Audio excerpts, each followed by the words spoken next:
The First Cry is a historical event where the Filipinos tore their cédulas, which for Andres Bonifacio is the sign of the slavery of the Filipinos to the Spaniards. So, nagsimula ang Rebolusyong Pilipino noong 1896 at sa kalaunan ay tinawag na Unang Sigaw or First Cry. Ito ay ang unang hakbang ng mga Pilipino upang simulan ang revolusyon para sa kalayaan. First Cry or Cry. Ito yung hindi yung mga Pilipino noon ay umiiyak, but ito yung pagsisimula ng kanilang revolusyon laban sa mga Kastila. So, the First Cry is translated from Spanish, which means El Grito de Rebelio, or refers to a decision or call to revolt. So, ginawa nila ito sa pamamagitan ng pagpunit ng kanilang mga sidula. At sumigaw sila ng mabuhay ang Pilipinas, mabuhay ang Pilipinas. Ang nagmamay-ari sa lupang ito! Sa atin! Ang bayang ito! Punitin ang mga sedula nyo! Mabuhay ang katipunan! Mabuhay! Mabuhay ang revolusyon! Mabuhay! Mabuhay ang Supremo! Mabuhay! Ito ay ang pagpapahayag ng pagsisimula ng laban para sa kalayaan. The cedula or task receipt used to be a very important document of every Filipino before that was always sought by the Spanish government. So ito yung cedula, talagang napaka-importante noon sa mga Filipino before dahil ang gobyerno ng Spain lagi itong hinahanap sa kanila. The cedula started when the Spanish to claim tax and symbolized as a social monetary subjugation of our kin at that point. As the years goes by, it becomes a policy wherein every household is needed to issue a cedula to pay for their tax, and to those who did not pay will face an imprisonment. Therefore, Filipinos at that time were held at the neck by the Spaniards. Ang cedula ay tanda ng pag-alipin sa Espanya. So, by tearing that cedula, we can really say that the heart of every Filipinos before is full of rebellion against the Spaniard. They are ready to fight against oppressor from the right and freedom of their country as well as their rights as a Filipinos. This event happened matapos mabuking ang katipunan noong August 19, 1896 sa northeast of Manila, where they declared rebellion against the Spanish colonial government at sinimulan ng mga Kastila ang pagsugpo sa mga pinaghihinilaang rebelde. Bonifacio decided to hold a meeting outside the city with the agenda of when to carry out their plan to attack the Spanish government. The original plan was to start the revolution at the end of August, but following the arrest of the Katipuneros, Bonifacio found it wise to begin the revolution that day and attack the Manila at the end of the month. In 1911, a monument to the heroes of 1896 was erected in Balintawak, where beginning in 1908. It was believed that the first cry occurred there on August 26. Gayunpaman, the date and place of the event ay kinalaunan na sinalungat ng iba't ibang mga personalidad ng katipunan na nagsabing nandoon sila.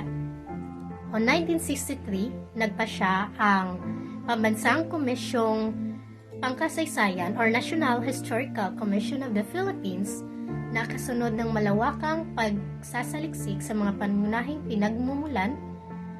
The first cry of rebellion ng 1896 ay nangyari noong August 23, 1896 sa Pugad, Lawin.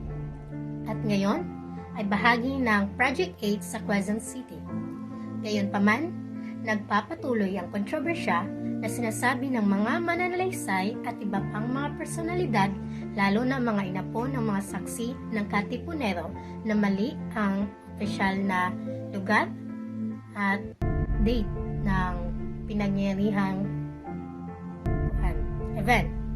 The controversy regarding to this event stemmed from identification of the date and place where the cry happened. Yes, we Filipinos knew that touring of Cedula happened, but what we did not know was the specific date and place of this event. It is surprising that there are different versions on the dates for the first cry of revolution as well as the venue. This controversy at this time remains unsolved. It is believed that the first cry ay nangyari sa lugar sa Balintawak, but others would say that it really happened in Pugadlawin. Nevertheless, there are different versions to consider in knowing the real date and place of the first cry of rebellion. These include Dr. Pio Valenzuela, Santiago Alvarez, Guillermo Masangkay, and Lieutenant Olegario Diaz, as well as Gregoria de Jesus. These events are important marker in the history of colonies that struggled for their independence against their colonizers. The official date and place of the first cry were largely based on the account of Dr. Pio Valenzuela, an official of the Katipunan and a friend of Andres Bonifacio, who was present during the event. His account was published as Memoirs of the KKK and the Philippine Revolution. According to the account of Dr. Pio Valenzuela, the first place of refuge of the Katipunan was in Balintawak, specifically at the house and yard of Apolonio Samson at Kangkong on August 22, 1896. Among himself were Andres Bonifacio, Procopio Bonifacio, Emilio Cento, Teodoro Plata, and Aguinaldo del Rosario. There was no big decision made there, rather only views were exchanged. It was in the storehouse and yard of Juan Ramos at Pugadlawin on August 23, 1896, where they debated whether the revolution against the Spanish government was to be started or not on August 29, 1896. Only Teodoro Plata protested and fought against a war. After the intense debate, the people tore their cedula certificates and shouted, "Long live the Philippines! Long live the Philippines!" Therefore, the account of Pio Valenzuela, the first cry of the revolution, did not happen in Balintawak where the monument is, but in a place called Pugadlawin on August 23, 1896. The testimony of only one eyewitness, Dr. Pio Valenzuela, is not enough to authenticate and verify a controversial issue in history. But as to what I have mentioned, the official date and place of the first cry were largely based on the account of Dr. Pio Valenzuela. This historical event is one of the best events in the history that we may adopt nowadays, that we should fight for our rights, our freedom. This event will never be forgotten, where Filipinos sacrificed their lives that we, the living, might enjoy the blessings of justice and independence. We, the living, must understand and appreciate its real message. The tearing of cedulas means the start of our fight for freedom and independence, to put an end to oppression and injustice. But, like Andres Bonifacio and his fellow Katipuneros, we should not just let other people abuse us. Instead, we must voice out for ourselves and for others. Its historic significance to us consists of the realization that the Filipino people had finally realized the lasting value of freedom and independence and the need to fight in order to prove themselves worthy to be called the truly free people. In 1927, a pre-World War II Tagalog weekly magazine named Sampaguita began publishing the Katipunan memoir of General Santiago Virata Alvarez, one of the leaders of the Cavite Revolution. The series appeared in 36 parts. It told the story of the Philippine Revolution starting in March 1896 until the late 1897, interspersed with personal accounts and stories of events during the Revolution taken from Alvarez's notes. The series was later published as a book titled The Katipunan and the Revolution with an English translation of Paula Carolina Malay. The story of the first cry is found in chapter 6 of the Memoirs. Alvarez presents an account devoid of any dramatic description, as it is merely a narration of the events that happened in Bahay Turo, now part of a Project 8 in Quezon City on August 24, 1896. According to the account of Santiago Alvarez, we started our trek to Kangkong at about 11 that night. We walked through the rain over dark expanses of muddy meadows and fields, our clothes drenched and our bodies numbed by the cold wind. We plodded wordlessly. It was nearly 2 in the morning when we reached the house of Brother Apolonio Samson in Kangkong. We crowded into the house to rest and warm ourselves. We were so tired that, after hanging our clothes out to dry, we soon fall asleep. The Supremo began assigning guards at 5 o'clock in the following morning, Saturday, 22 August 1896. He placed a detachment at the Balintawak boundary and another at the backyard to the north of the house where we were gathered. No less than 300 men assembled at the building of the Supremo Andres Bonifacio. Altogether, they carried assorted weapons, bolos, spears, daggers, a dozen small revolvers, and a rifle used by its owners. One Lieutenant Manuel for hunting birds. The Supremo Bonifacio was restless because of fear of a sudden attack by the enemy. He was worried over the thought that any of the carriers carrying the letter sent by Emilio Jacinto could have been intercepted, and in that eventually the enemy would surely know their whereabouts and attack them on the sly. He decided that it was better to move to a site called Bahay Turo. At 10 o'clock that Sunday morning, 23 August 1896, we arrived at Bahay Toro. Our number had grown to more than 500 and the house, yard, and warehouse of Cabezang Melchora was getting crowded with as katipuneros. The generous hospitality of Cabezang Melchora was no less than that of Apolonio Samson. Like him, she also opened her granary and had plenty of rice, pounded, and animals slaughtered to feed us. The following day, Monday, 24 August, more katipuneros came and increased our number to more than 1,000. The Supremo called the meeting at 10 o'clock that morning inside Cabezang Melchora's barn. Flanking him on both sides of the head of the table were Dr. Pio Valenzuela, Emilio Jacinto, Brixio Pantas, Enrique Pacheco, Ramon Bernardo, Pantaleon Torres, Francesco Carion, and Vicente Fernandez, as well as Teodora Plata and others. We were so crowded that some stood outside the barn. The continuation of Santiago Alvarez ay mga sumusunod na bagay na aprobahan sa pulo.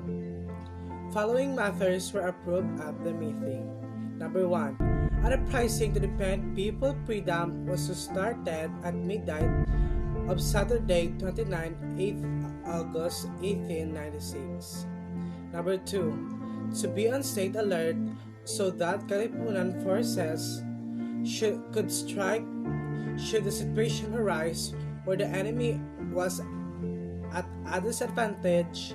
Thus, the uprising could be started earlier than the agreed time of midnight of 29 August 1896. Should a favorable opportunity arise at that date, everyone should steel himself and be resolute in a struggle that was imminent. Number 3. The immediate objective was the capture of Manila after the adjournment of the meeting at 12 noon. There were tumultuous shouts of "Long live the sons of the people." Accounts of the cry by Guillermo Masangkay. On On August 26, a big meeting was held in Balintawak, the house of Apolonio Samson, then cabeza of that barrio of Caloocan.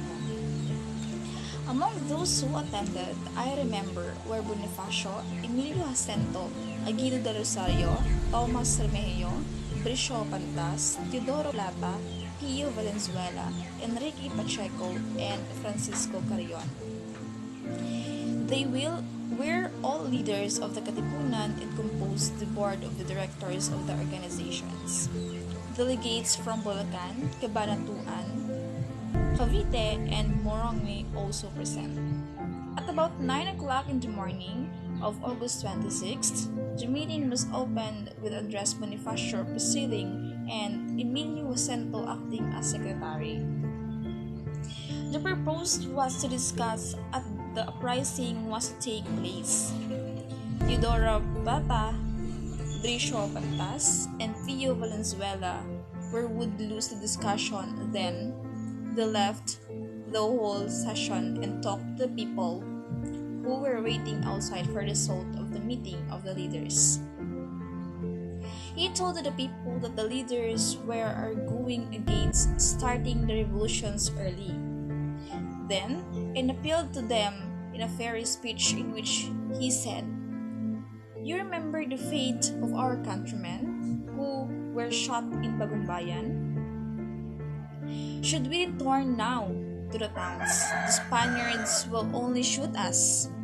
Our organization has been discovered and we are all marked men. If we don't start the uprising, the Spaniards will get us anyway. What then, you say? Revolt!" The people shouted as one. And Bonifacio then asked the people to give a pledge that they were to revolt. He told them that the sign of slavery of the Filipinos were the cedulas thus changed its citizen. If it is true that you are ready to revolt, I want to see you destroy your cedulas. It will be sign that all of us have declared our severance of the Spaniards. The cry of Balintawak occurred on August 26, 1896. The cry, defined as the turning point when the Filipinos finally refused Spanish colonial demonizations over the Philippine Islands, with tears in their eyes, the people as one man pulled out their cedulas to dose them into pieces. It was the beginning of the formal declaration of the separation from Spanish rule, of the Philippines and Republic. The Cry of the People, an article from the Sunday Tribune magazine on August 21, 1932, featured the statement of the eyewitness account by Katipunan General Guillermo Masangkay, a Katipunero speaks. Masangkay's recounts the cry of Balintawak, stating that on August 26, 1896, a big meeting was held in Balintawak at the house of Apolonio Samson, then the cabeza de the barrio, Andres Bonifacio presiding, and Emilio Jacinto acting as a secretary. In August 1896, after the Katipunan was discovered, Masangkay joined Bonifacio, Emilio Jacinto, and others in the president's meeting the other 26th of the month at Apolonio Samson house in Caloocan. Initially, the leaders of the movement quarreled over strategy and tactics, and many of its members questioned the wisdom of an open rebellion due to the lack of arms and logical support. However, Bonifacio's intense and convincing speech, everyone destroyed their cedulas to symbolize their defiance towards Spain, and then together raised the cry of revolt. Lieutenant Oligario Diaz. Diaz was a Guardia Civil veterana officer. His account was prepared based on official reports of the actions of the Guardia Civil and on the information given by persons captured by the Spaniards after the discovery of the Katipunan or surrendered, taking advantage of the amnesty offered extended by Governor Blanco to the Filipino rebels. On his report, dated October 28, 1896, he stated that on August 25, 1896, the cry was held in Balintawak. The account of Lieutenant Oligario Diaz. Based on his account, it was on the August 23rd when Bonifacio moved to the barrio of Balintawak followed by 200 men from Caloocan. On the 24th, the Guardia Civil attacked them in the outskirts of the said town. The Supreme Council called for an important meeting to be held in the neighborhood as mentioned above the following day. More than 500 members attended it. The meeting started with a discussion about what course to take to put it to a vote. An overwhelming majority approved Bonifacio's proposal. Orders for the Katipuneros to strike at dawn of Sunday, August 30 were sent to Manila, Cavite, Nueva Ecija, and other provinces. The account of Gregoria de Jesus. Gregoria de Jesus is one of the participants in the drama of the Philippine Revolution of 1896. She was the wife of Supremo Andres Bonifacio and the Lacambini of Katipunan. She was the custodian of secret documents, seals, and some weapons of the Katipunan, and constantly risked her life in safeguarding them. After the outbreak of the revolution, while Bonifacio and his men gathered in the hills of Balintawak for the War of Liberation, when warned that the Spanish authorities were coming to arrest her, she fled to Manila and later joined her husband in the mountains and shared the hardship and sacrifices of a patriot's life with him. According to her version of first cry, it occurred near Caloocan on August 25, 1896. The account. The activities of Katipunan had reached nearly all corners of the Philippine archipelago, so that when its existence was discovered and some of the members arrested, we immediately returned to Caloocan. However, as we worked closely and watched by the agents of Spanish authorities, Andres Bonifacio and the other Katipuneros left the town some days. It was then that the uprising began, with the first cry for freedom on August 25, 1896. Meanwhile, I was with my parents. Through my friends, I learned that the Spanish were coming to arrest me. Immediately, I fled town at 11 o'clock at night, secretly going through the rice field to La Loma with the intention of returning to Manila. I was treated like a Parisian for, sad to say, in every house where I tried to get a little rest, I was driven away as of the people therein were frightened for their own lives. Later, I found out that the occupants of the houses which I had visited were seized and severely punished and some even exiled. One of them was the uncle of mine whom I had visited on the night to kiss his hand and died in exile. Pio Valenzuela, the controversial cry of Pugadlawin on August 23, 1896. This controversial version of the first cry has been authorized by no other than Dr. Pio Valenzuela, who happened to be the eyewitness himself of the event. In his first version, he told that the prime staging point of the first cry was in Balintawak on Wednesday of August 26, 1896. He held this account when the happenings or events are still vivid in his memory. On the other hand, later in his life, with a fading memory, he wrote his memoir of the revolution without consulting the written documents of the Philippine Revolution and claimed that the first cry took place at Pugadlawin on August 23, 1896. Similarities and differences between Guillermo Masangkay and Santiago Alvarez's accounts. According to Santiago Alvarez, a meeting took place in Monday, August 24th of 1896, where important figures were present. They discussed several matters, and at the end of their meeting, at around 12 o'clock, there were tumultuous shouts of "Long live the sons of the people." Based on Alvarez's claim, the cry of Balintawak took place on August 24, 1896, and at the barn of Cabezang Melcora. Now, how about Masangkay's claim? According to his account, the huge meeting took place in August 26, 1896, and it was in the house of Apolonio Samson. After the meeting, Bonifacio had the Katipuneros pledge to revolt. This is when the cry happened. These two accounts gave different dates and details on when and where the cry of Balintawak took place. According to Alvarez, it was August 24, 1896 at Cabezang Melcora's barn. And according to Masangkay, it was on August 26 of 1896 at the house of Apolonio Samson. Lieutenant Olegario and Gregorio de Jesus accounts. In late August 1896, members of Katipunans led by Andres Bonifacio revolted somewhere around Caloocan, which included parts of present-day Quezon City. Originally, the term cry referred to the first clash between the Katipuneros and the civil guards, Guardia Civil. The cry could also refer to the tearing up community tax certificates, cedulas personales, in defiance of their allegiance to Spain. The inscriptions of Viva la Independencia Filipina can also be referred as a term of cry was entirely accompanied by patriotic shouts. Because accounts of the event vary, the exact date and place of event is unknown. From 1908 until 1963, the event was thought to have occurred on August 26 in Balintawak in 1963. The Philippine government declared August 23 to be the date of the event in Quezon City. The cry of rebellion in the Philippines happened in August 1896.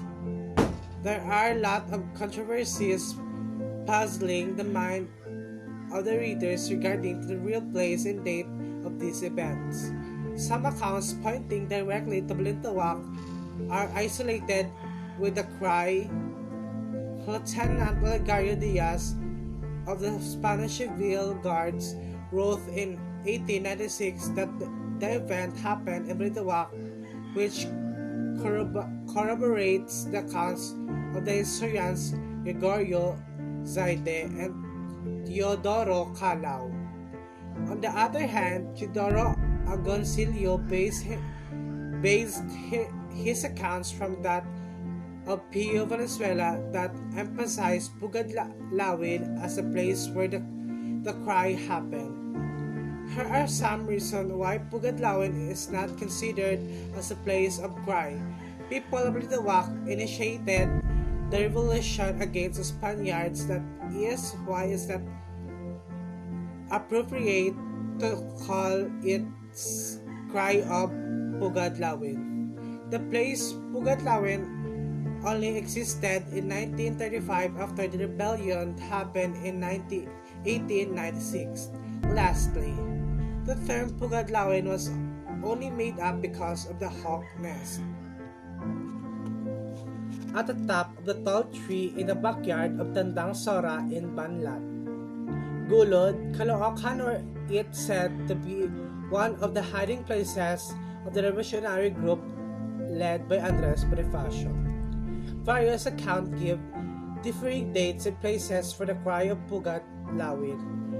An officer of a Spanish Guardia Civil, Lieutenant Olegario Diaz, started the cry took place in Balintawak on August 25, 1896. Historian Teodoro Calao, in his 1925 book, The Filipino Revolution, wrote that the event took place during the last week of August 1896 at Kangkong, Balintawak. Santiago Alvarez and Katipuneros, and son of Mariano Alvarez, the leader of Magdiwang factions in Cavite. Started in 1927, the cry took place in Bahay Toro, now in Quezon City, on August 24, 1896. Pio Valenzuela and close associate of Andres Bonifacio declared in 1948 that it happened in Pugadlawin on August 23, 1896. Historian Gregorio Zaide stated in his book in 1954 that the cry happened in Balintawak on August 26, 1896. Fellow historian Teodoro Agoncillo wrote in statements accounts by historians Milagros Guerrero, Emmanuel Encarnacion, and Ramon Villegas claimed that event to have taken place in Tandang Sora Barn in Gulod, Barrio Banlat, Caloocan, now part of Quezon City. Some apparent confusion in part due to the double meaning of the terms Balintawak and Caloocan. At the turn of the century, Balintawak referred both to a specific place in modern Caloocan and a wider area which included parts of modern Quezon City. Similarly, Caloocan referred to modern Caloocan and also a wider area which included modern Quezon City and part of modern Pasig. Pugadlawin, Pasong Tamo, Kangkong, and other specific places were all in Greater Balintawak, which was in turn part of Greater Caloocan. It does not matter when the cry of Balintawak or the cry of Pugadlawin happened. The importance is that the Philippines decided to stand against the Spanish dominion and fight. Also, it marked the beginning of Philippine Revolution in 1896, leading to Philippine independence in 1898. This historical event made the Filipino people to fight for our freedom and independence, providing themselves worthy to be called a truly free people.